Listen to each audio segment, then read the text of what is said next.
पोटनिवडणुकीत भाजप मोठा भाऊ म्हणून पाठीशी उभा राहील। सुनेत्रा पवारांना निवडून आणण्यासाठी आवश्यक ती सर्व मदत करणार।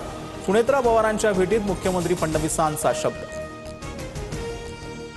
बारामती बिनविरोध करा, उमेदवारी मागे घ्या। सुनेत्रा पवारांचा हर्षवर्धन सकपाळांना पुन्हा फोन। उद्या अर्ज मागे घेण्याचा शेवटचा दिवस, काँग्रेसच्या भूमिकेकडे लक्ष।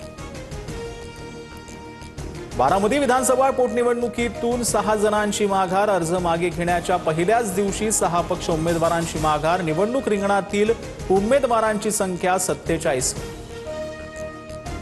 उत्खनन रॉयल्टी बिनशेती प्रक्रिया डिजिटल होणार। मंत्री चंद्रशेखर बावनकुळे यांची मोठी घोषणा। बांधकाम क्षेत्रासाठी मोठा दिलासा। पुण्याच्या हडपसरमध्ये 75 वर्षीय आजोबांना 12 कोटी 31 लाखांचा गंडा। शेअर बाजारातून 11 दिवसात 54 कोटी मिळवून देण्याचा आमिष देत फसवणूक। सायबर पोलिसात गुन्हा दाखल।